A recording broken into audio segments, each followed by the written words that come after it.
Hello and welcome to another edition of Borderlines. My next guest I'm going to be talking to via Zoom is that important, but even more so because I've already been to his province. I'm now in Joburg. I missed him there. Now we have to do it via Zoom because I can't go back. And he's extremely important. He's critical to what we've been talking about. By that I mean the whole discussion around the xenophobia that's currently raging in South Africa. In South Africa, unions are extremely important. And that's why my next guest, Mr. Mehmet Lwe, I think I pronounce it right, Sebe, who is the executive secretary of GIWUSA. Did I get it right, Sebe? President of GIWUSA, right. President of GIWUSA Union. Sebe, thank you so much. It's nice to be in conversation with you finally. Pleasure to be here and greeting to all your viewers. Like you heard me say, the whole xenophobia that's been, that's happening right now. I'd like to take us back a little bit. You're a union guy. This is not the first time. This is not the second time. It began all the way back to 2008 when there were violent murders and killings. If you cast your mind back to 2008, what do you think triggered it off then that hasn't even been dealt with till now that allows it to repeat itself over and over and over again? Let's recall that 2008 was a year of the global Great Recession when lots of industries experienced a slump. And in South Africa, approximately up to 2 million workers lost their jobs that year. And it was in that period that crisis, which marked an end, for that matter, of the longest economic boom since, I think, the 60s. A boom which, unfortunately, had not resolved the problems of unemployment that only went down, but only very marginally. Economic boom that actually widened the inequalities, more so within the black population in a way that has never seen before, and everything that comes with it, in a sense that the levels of crime and violence in society were beginning to rise, and all of this were, of course, being scapegoated on the migrants in number of communities where working class, in the absence of leadership, was actually susceptible to this kind of scapegoating politics. But at the time, it was just, if you like, an organic movement that was localized in number of areas, but in no way coordinated on the scale that it is this time around, and it has been for the past few months and few years. So, global recession, 2 million people lose their jobs, combined with domestic issues, albeit you had the post-apartheid growth, but you still have the economic apartheid, if you like, the disparities between the rich and the poor. Was that a factor in what we saw then? And is this still a factor in what we're seeing now? The situation has gotten worse ever since that time. Remember that South Africa has actually never recovered from that crisis in many ways.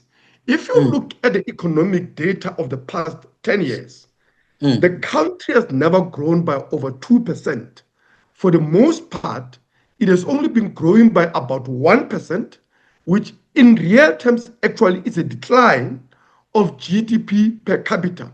Because once we have an economy growing at a rate below that of the population growth itself, it means society is becoming poorer and poorer. And in a context where, alongside that mass impoverishment of the working class, you have had acceleration of the financialization of the economy, the crumbling of many public services, particularly healthcare, particularly education, but also explosion of the housing crisis into a massive housing backlog that has left about 13% of the population staying or living in informal settlements where they sleep in shacks that are without water, electricity, sanitation, very basic conditions, and in horrific conditions of squalor and degradation that actually is an assault on the dignity, never mind the fact that many of them are dying occasionally. In fact, I mean, it's just a permanent state of disaster, these informal settlements, because either you have people flooded and dying as a result of that in mass every time there's flooding. I mean, in KZN, almost every 3 years, which is where these xenophobic, xenophobic mobilizations are most concentrated. Every 3 or 4 years, there is a massive flooding. The recent one killed over 500 people in that province, right? You come here in Gauteng, you come including in the most, industrialized city in the whole African continent, where you are, Johannesburg, right? And there is a fire that are carrying, that are killing lots of people. 2, 3 years back, a whole building burned down. Up to 76 people died in that fire. And that's a story of an ordinary people. And it's those conditions that have bred the levels of desperation, which in a situation wherein the entire political establishment are united around policies that not only are responsible for this crisis, but actually have aggravated it, and have no solution. They have decided the migrants are, of course, the most easy target, the most vulnerable scapegoats that they can be able to target basically offload the blame of their own crisis in this situation. Because much as there are these conditions, xenophobia and other forms of bigotry is not the most natural and inevitable reaction. You don't start by hating somebody simply because you are unemployed, simply because you don't have a house, and so on. Those Especially ideas don't make somebody sense. that's the Somebody same has got as to be you. able to. Yeah. Absolutely. Obviously, it is building on the legacy of apartheid, but also what is happening internationally. Because you have got to link what is happening here in South Africa to a global geopolitical situation happening, but also the rise of the right-wing populism across the world, including in the most advanced and the most powerful empire of global capitalism in the US, where you have a sitting president who is the most hopeless bigot, who is pursuing policies that are blatantly racist, that are xenophobic, that are sexist, that is basically an onslaught on every achievement that has been made by the working class in a struggle for democratic rights, equality, and human rights in the past period, and so on. And by the way, it is also very clear that the very forces that are fueling these ideas in America, in Europe, just look at what's happening in Ireland, right? Who is fighting? I mean, who's funding Tommy Robinson, who has just unleashed a hell, in Ireland? Is Elon Musk. Where was Elon Musk born?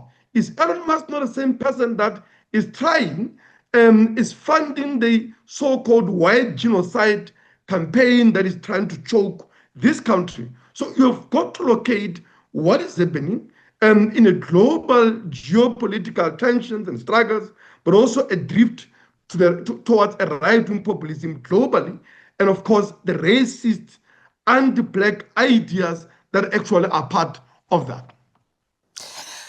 You unpack it so well. So let me then get directed to the point.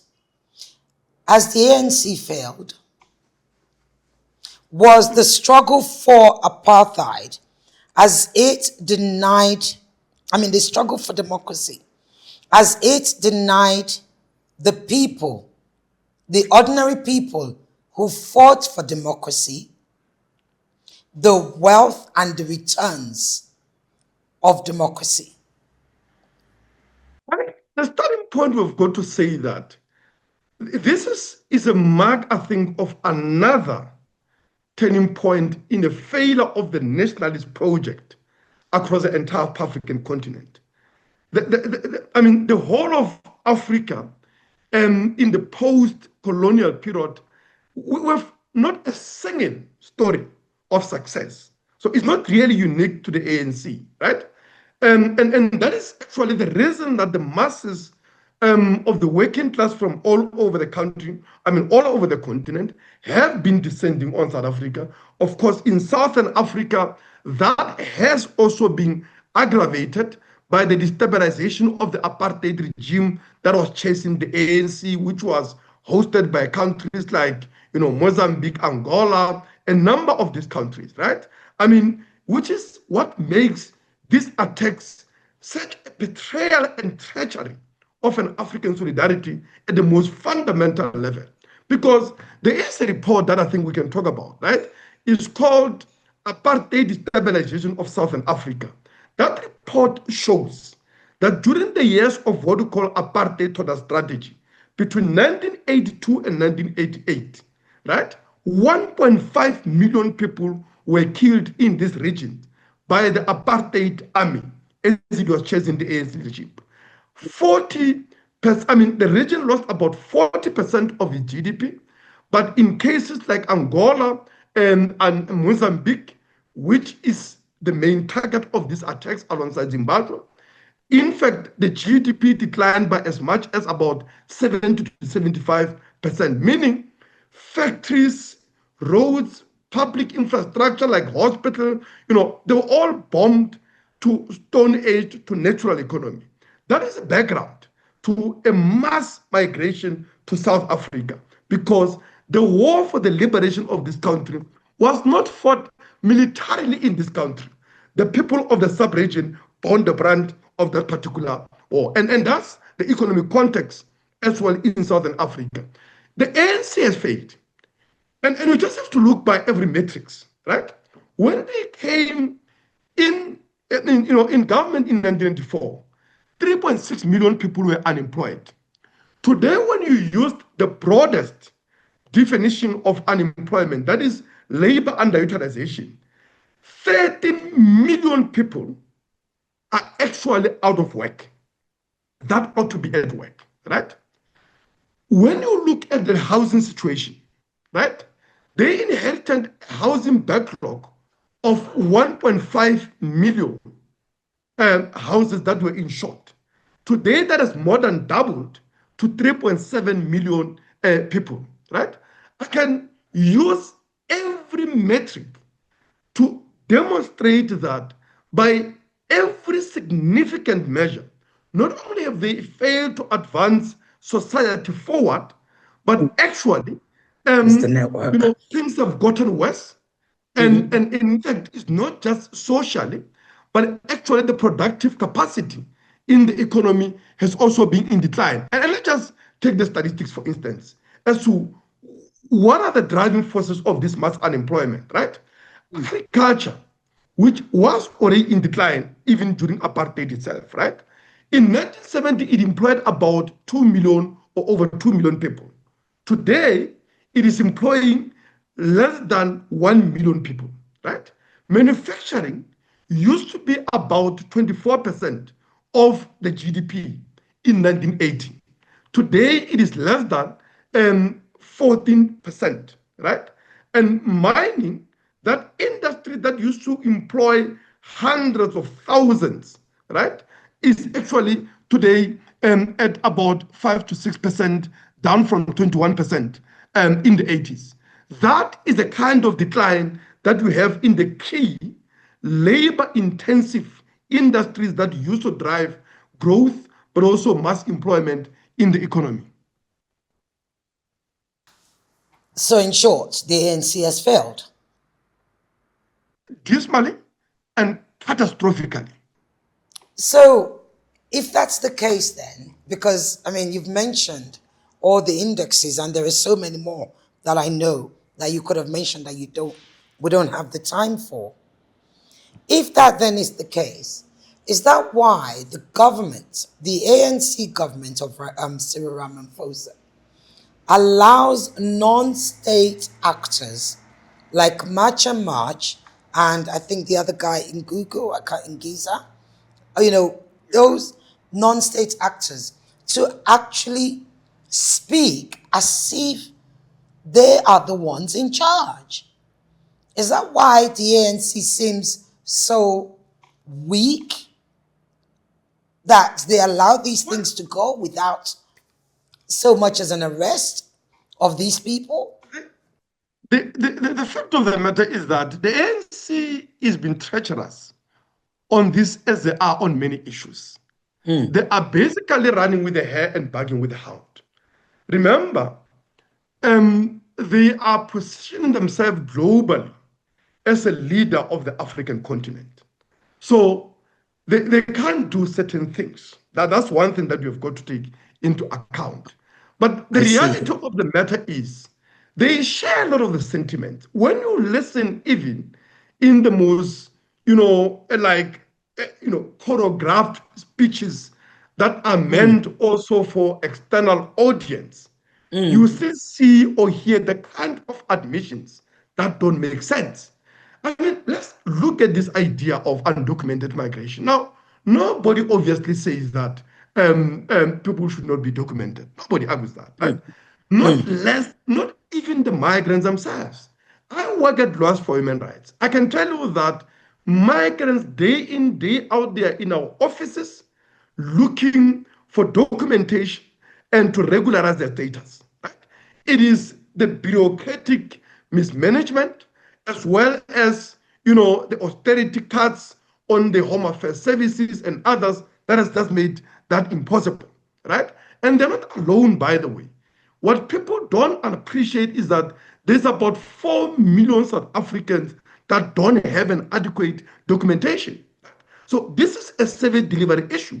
It's just that we never talk about it because every time they cut spending on public services, unions like mine will obviously speak about cutting on spending on housing, on education, on healthcare, and many other public services that are on the cold face of service delivery on day-to-day basis and are central to the struggles of our members of the communities. Nobody ever talks about Home Affairs, and these are the implications of it. So reality is many of their politicians for years now have themselves been legitimizing, being acting as an echo camp, as an echo, chamber of these ideas, and they have actually aided in mainstreaming them. You look even in terms of the deadline. Why is it that the ANC has not come unequivocally denouncing it? I mean, Question today to the Mr. premier of the William province where you Baloyi. are, the premier of the province where you are, which is Gauteng, said it's actually supporting, the 30th of June as a deadline. This is the ANC premier of the province, right? And he said the same thing in a speech which was attended by the president, right? The fact of the matter is the ANC is hoping that the xenophobes would assist them, by the way, in dealing with what they also consider to be a problem.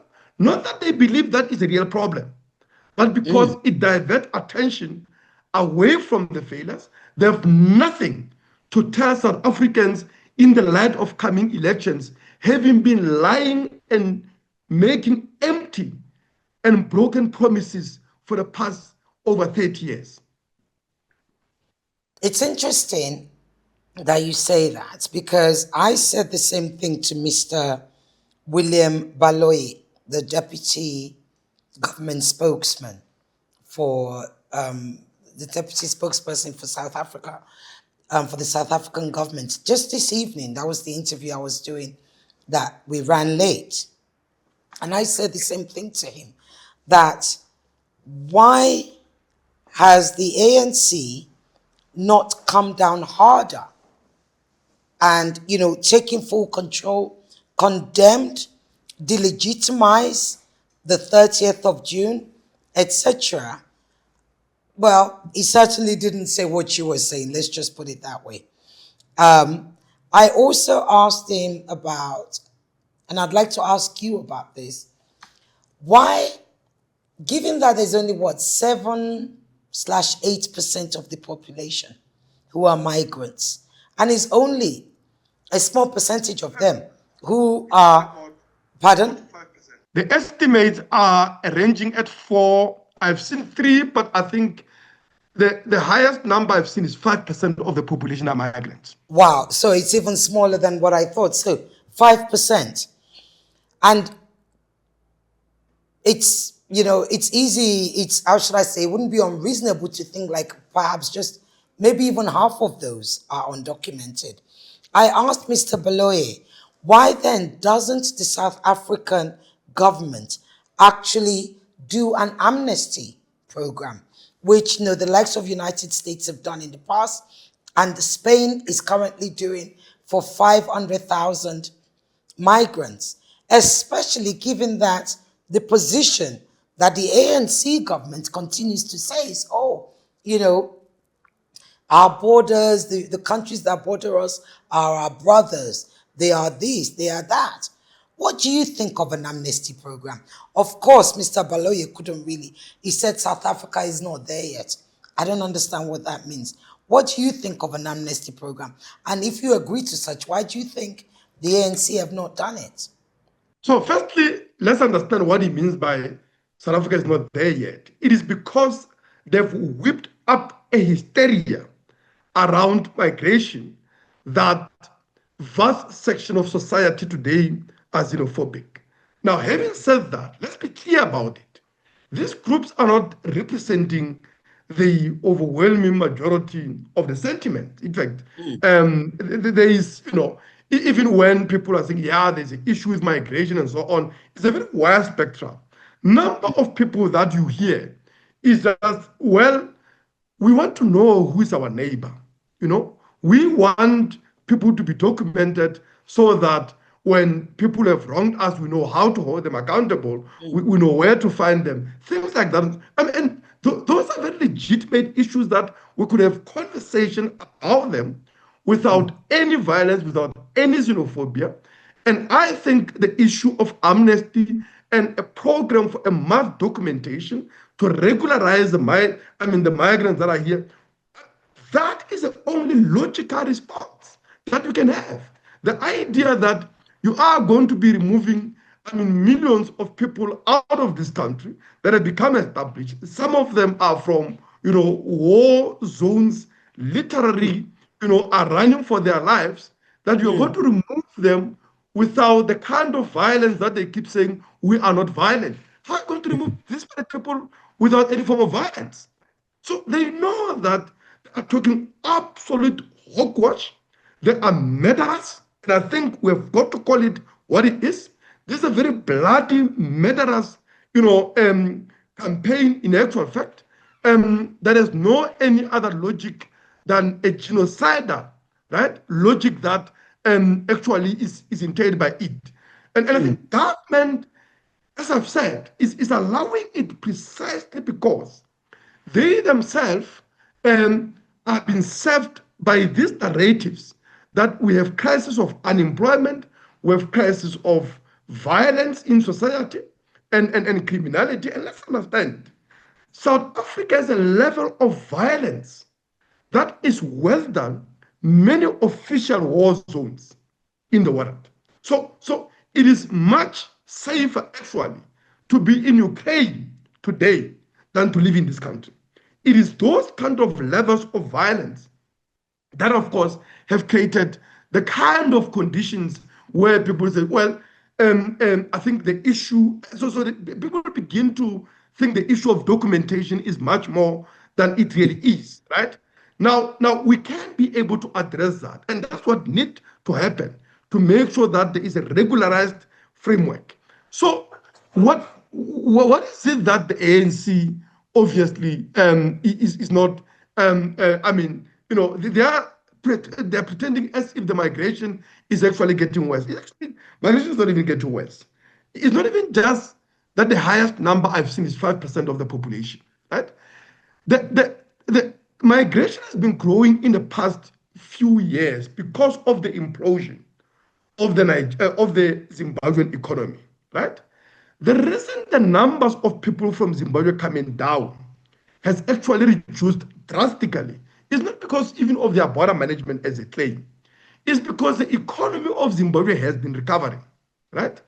Let me just give you the few metrics of that, right? Remember that economy not so long ago, actually about 2, 3 years ago, the inflation rate was 500%. There was a time where it was at the numbers that I've never even had before, Yes. zillions, whatever thing and so on. I mean, in February, it was down to about 3.8% inflation rate, right? Wow. The economy has grown or is projected to grow by the highest margin or the highest number in 14 years, right?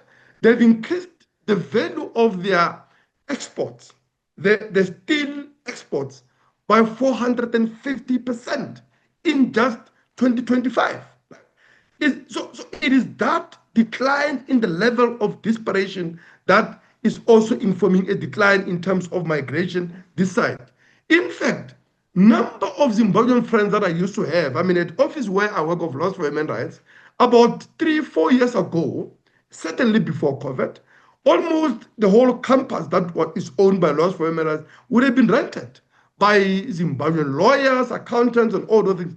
All of them are gone, right? They are gone back long before even these xenophobic mobilizations because of the improvement in the economic situation at that side. So the migration, I can assure you, is not getting worse by any measure.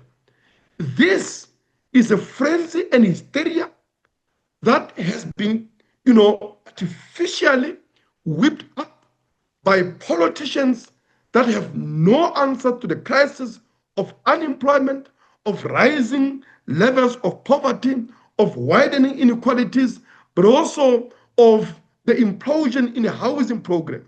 If I may just give an example of that. Like, please go ahead. at the height of the housing delivery in 1999, right? When they pretended they still had what was a reformist program called RDP, they built between 240 to 270,000 houses nationally in 1999. That program had declined that by 2019, they were building only 75,000 houses nationally. By 2023, they were building only 25,000 houses nationally. To put that in context, in Johannesburg, there is a housing backlog of 500,000 houses. They built 2,500 houses in that 2023, meaning at that rate, it will take them 200 years to eliminate the current housing backlog in Johannesburg. If they keep that rate, and if you assume that the population doesn't increase, and that's not realistic, because the population of the city is increasing by something like 1.5 million every decade. That is just a housing crisis. When you look at the issue of education as an example, it's one issue where they've been stopping kids from migrant backgrounds from accessing schools. They are saying it's overwhelmed and all of that. Now, that is true, that is not true, right? It's not true because it depends on where you are. The schools are overwhelmed in only 2 areas. That is in Gauteng and in Western Cape. And that is because of the domestic migration in particular. Between 2017 and now, government closed over 3,200 schools. Right? They closed over 3,200 schools because of low enrollment of kids. Many schools were closed in Eastern Cape. Majority of those kids today are in Western Cape. That is the reason the problem you have is not just the problem of foreign migrants in Western Cape. There is a party in parliament called a National Colored Party that actually won elections on the basis that they want all the people of Eastern Cape to go back to Eastern Cape. These are Xhosa speaking people, right? They want them to go back. there is a party called a Cape Independence Movement. Basically, we want to say they want to break off from the rest of South Africa because of the migrants, in particular from Eastern Cape. So that is the background. Healthcare is being looted with complete impunity in addition to austerity measures. And that's the reason we are where we are. These politicians have no solutions as they're approaching these local government elections. The only thing that they can offer is scapegoats. And that is the reason almost every single one of them is united on this issue without exception. Let's talk about the way forward. We know there's an election coming up in November. And then, of course, that's not the national, that's the local elections. And then you've got the national elections coming up in a couple of years. Is it time for the ANC to be voted out? And if that's the case, who then should be voted in? The ANC has long overstayed its welcome. I think we've got to be absolutely clear about that. But they're not alone. The reality is we may have hundreds of parties registered with the IEC, but these are just different gangsters that represent the same capitalist class, which is neocolonial in character and has basically sold off the whole of the economy that is continued to be privately owned and whose private ownership continued to be monopolized primarily by the foreign-owned multinational corporations that dominate every section of the economy, creating not only the levels of unemployment that we see with the brutal restructurings that they've been carrying out, but also closing off a possibility of any meaningful participation of the small traders and the small business people and so on, right? So the economy is highly concentrated, highly monopolized in a condition where with current or rather a deepening world economic crisis, if you like, what we are seeing with overcapacity, overproduction, that is over accumulation of capital in all the main branches of industry. There is an acceleration of deindustrialization of the economy. The economy is reduced more and more to quarrying of raw minerals and gardening of fruits and vegetables, which only occurs here, all of which are shipped off raw as they are to manufacturing hubs in Europe, in America, in Australia, in China, and so on, everywhere else but here. And the result of that deindustrialization is the reason that we're in this crisis. None of these parties have a program that represents an alternative in that respect. What are we saying as a union? We are saying that the working class must rise to take ANC out of power, but alongside it, all of this xenophobic, reactionary political establishment that are bankrupt, that have no way of taking us out of this crisis. We need the working class in power, and that's the reason we need a political strategy to say, how does the working class take political power, but not only political power, through nationalizations of the banks, of the mines, of the factories, of the key sectors of the economy and the land. We can place the economy under public ownership, make sure that we reindustrialize it on the basis of beneficiation of the mineral base of this country, which are vast, and make sure that on the basis of that, we also fund a mass public, work program to rebuild the infrastructure for energy generation supply, for water, for housing, to rebuild schools and all the major infrastructure that we need to deliver quality public services, to raise the standard of living of our people that have suffered horror without an end in the past 3 decades. Sounds, if I may say, you paint a really bleak picture, Sepe, and perhaps that's the truth that South Africans need. Let's look at the 30th of June as we come to a close. What do you expect to happen? Look, I've just watched a press conference of theirs before this interview. Obviously, they themselves are not sure of what they look like.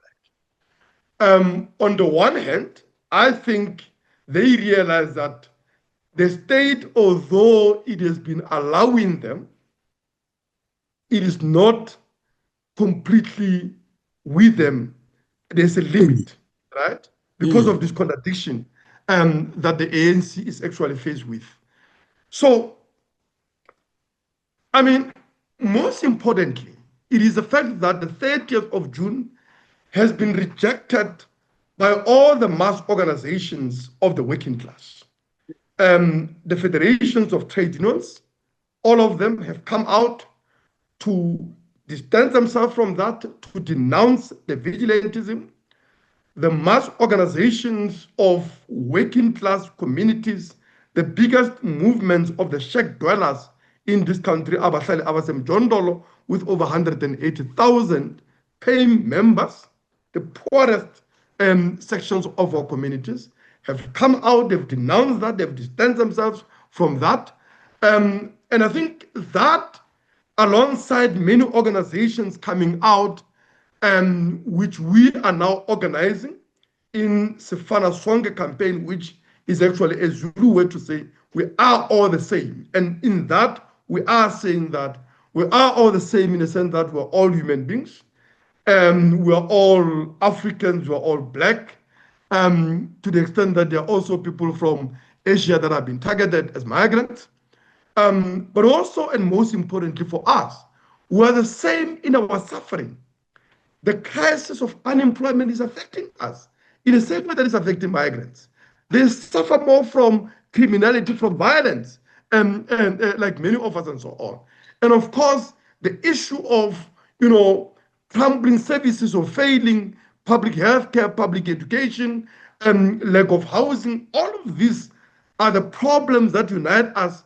And in all of them, we seek solutions that are same for all of us.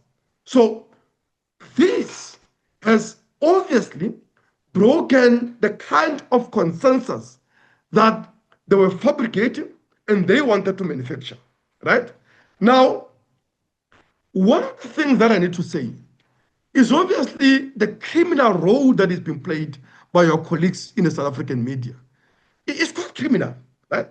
They've acted basically as an architecture for amplification of voices that ordinarily would have been very marginal, right? And as I've said to many of them on this, they imagine that the journalists that actually aided the Rwandan genocide were different from them by any measure. No, these are people that they thought, well, we are only giving different sides and so on, when what they were doing was to act as an echo chamber of hatred and incitement for violence, for murder, and displacements, and every horror that we've seen in the past weeks and so on. So they have had kind of media coverage that was not deserving. However, and as a result of that, they've really obviously tapped into the most disparate, the most declassed elements of society. I mean, and in a country like ours, they're all broken elements of society. That is, people that are unemployed, disparate, failing and ruined business, small business, people that are closed off from participation in any sector of the economy. All of these people that are in many ways feeling, or rather finding some form of an outlet to vent their desperation, even when this is misdirected, right? Because we've got to be clear, as we've said, people have a right in this country to be angry about levels of unemployment, about levels of crime, levels of, all these things that are wrong. So one can't tell how much of mobilization is going to take place. They are certainly being funded. I think there is no doubt in my mind about that. And do you have an idea who do you think is funding them? Well, it's difficult to tell, but this much I can tell you this, right? This much I can tell you. I've seen recently that the crowd that is actually agitating for that are saying South Africa is committing white genocide, that they forfeited over 4.3 million to the state because of violation of Foreign Exchange Control, Act, right? Okay. Now, what shows you is that there's a money coming. Now, who are people that are funding the talk about white genocide, right? But also we have seen some meetings. I mean, AfriForum met with Jacob Zuma, right? And we also know that MK is actually the party that is anchoring this reactionary movement at the present moment. Now, how much of that is connected is something that I can speculate on. The country itself is a lake of fuel that was always waiting for a spark to explode into conflagrations that we are seeing. What we can say for certain is that many parties that today are part of the establishment are directly involved. These are parties getting lots of money from the IEC. MK is openly mobilizing. They have a lot of money, millions that they get from the state, and because they're the official opposition. Action SA is also involved, is a party of one millionaire that I think they are also, is a former mayor of DA, I think you know Action SA of Herman Abshad. They are involved in that. They have lots of money. Patriotic Alliance has been involved before. I see he is now not supporting the 30th of June because he's in government, but he has also been involved in this. So you have all of these well-resourced parties that are openly supporting them, right? In terms at least of their mobilizations and so on. But clearly there are also many other parties that are not out in the open and that one or the other are involved. I can't see how many of these ANC politicians that have been echoing their sentiments are also not linked with some form of mobilizations that are happening on the ground and so on. The IFP is also there in KZN. They is an old apartheid time, fascist movement that was, responsible for the black on black violence in the 80s. So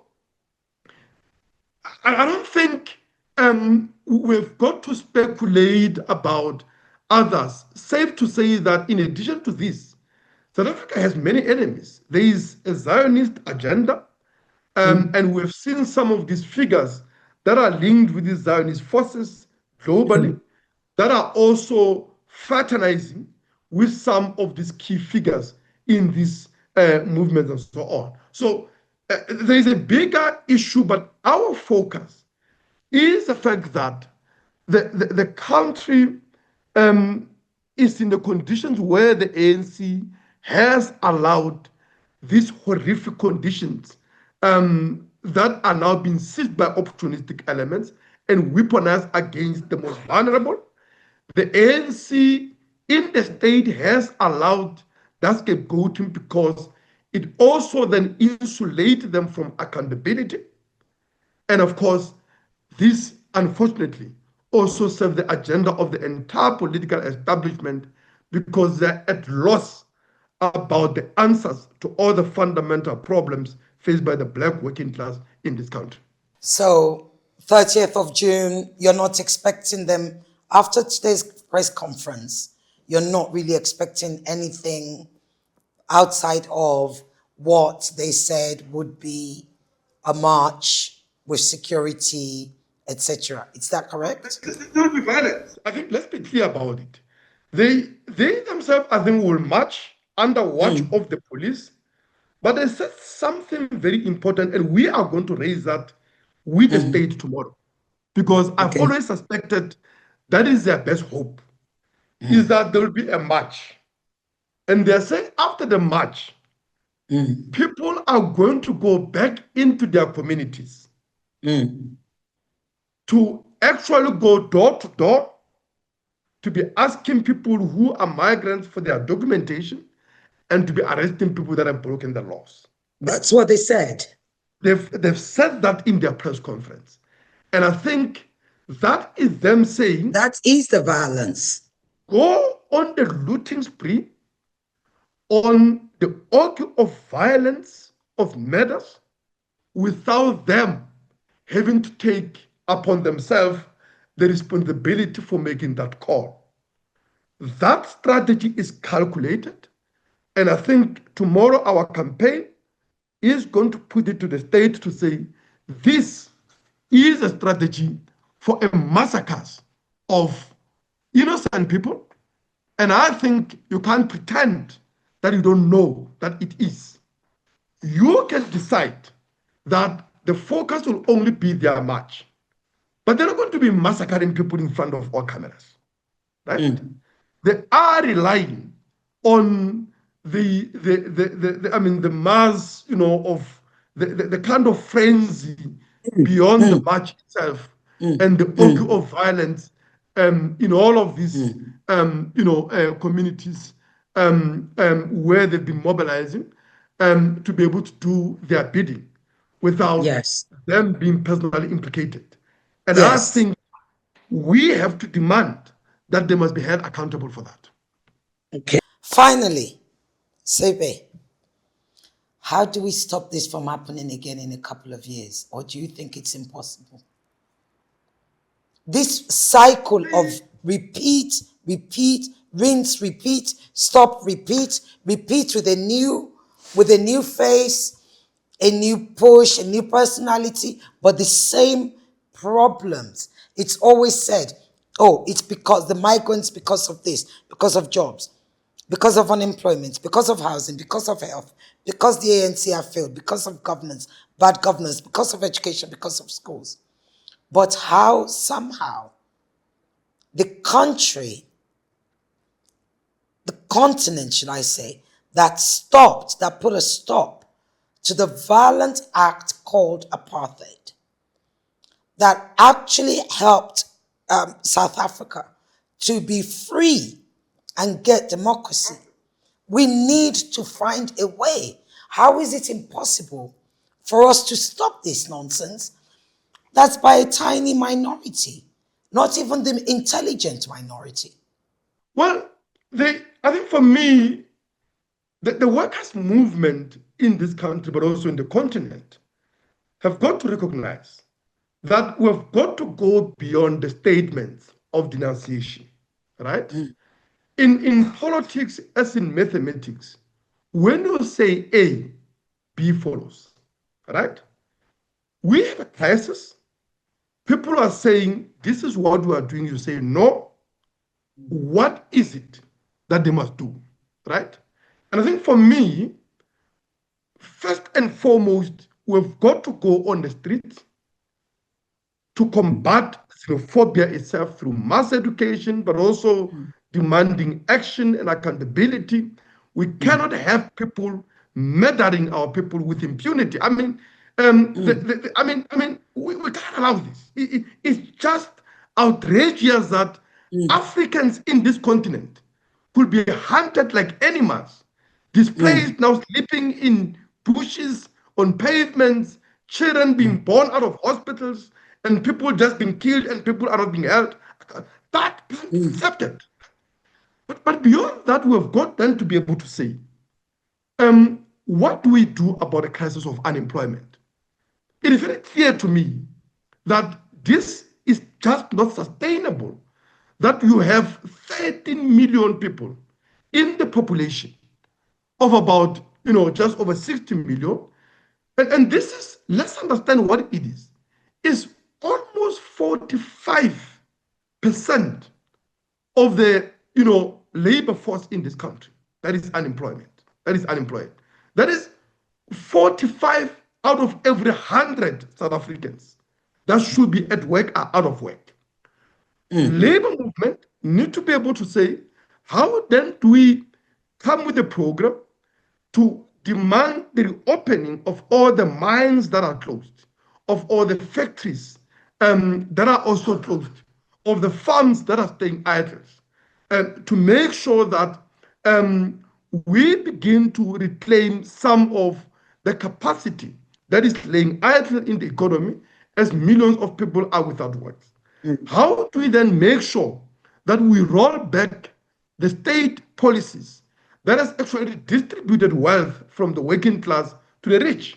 You have a situation in this country where at the end of apartheid, cooperate or tax on cooperate profits was just above 50%. It has been taken down to up to 27%. Think about it for a second. The government that was serving minority was taxing cooperation 50% of their profits. The government that has a mandate to service the majority of the population is taxing the same cooperations almost 50% or half of that. And no wonder that we have this crisis. We need to be able to roll back those policies and make sure that we do raise funds, and there is huge amount of money that obviously are not taxed, but also money that are leaving this country through illicit flows of capital. Big foreign monopolies are taking approximately 62 billion US dollars annually. That is according to UN Convention on Trade and Development.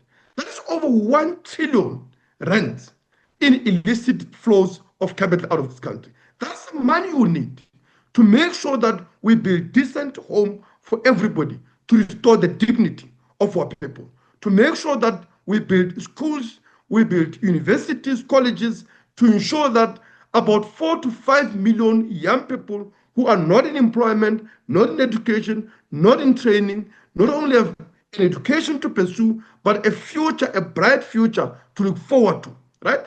We are also able to make sure that we develop quality public services as we are also abolishing unemployment.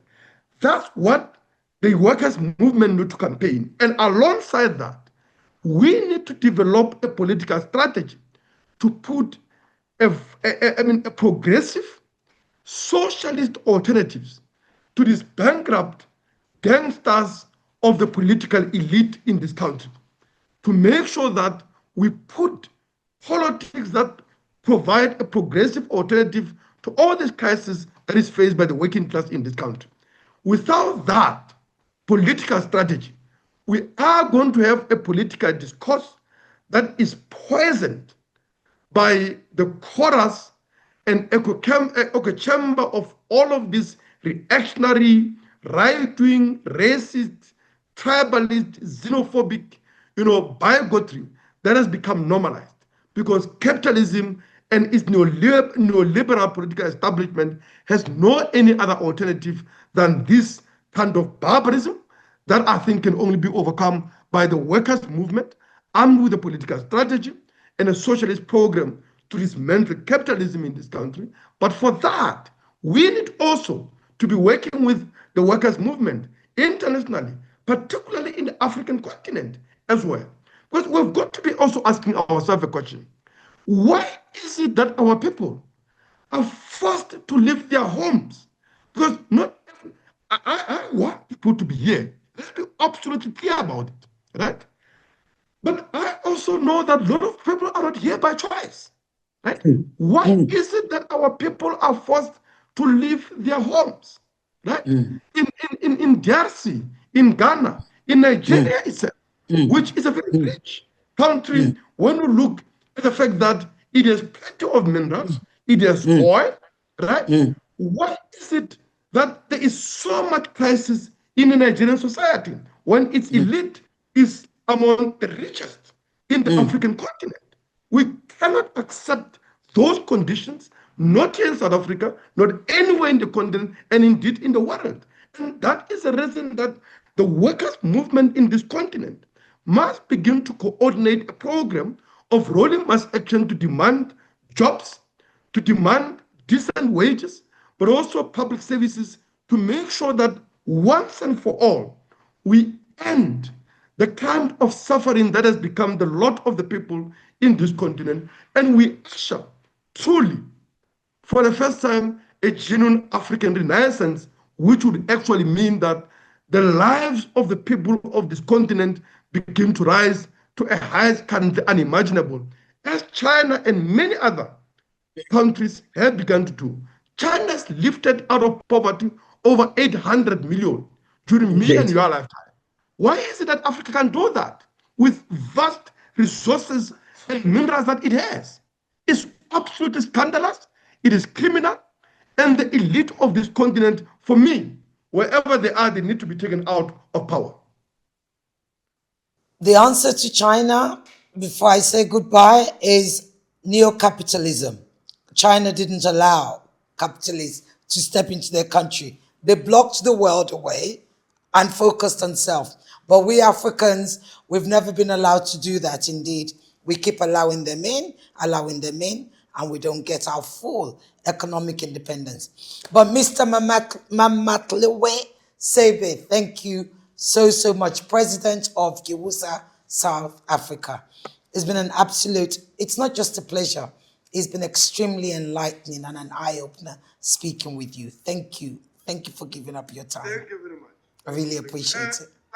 The full name is General Industries Workers Union of South Africa. So you shouldn't say GIWUSA South Africa. It's already GIWUSA has South Africa. With South Africa in it, right? I beg your pardon. Yeah, it already has it. GIWU SA. Yes, that's right. GIWU says. Yes. Thank you. Thank you so much. Thank you, Sebe. Have a good evening. Take care. God bless.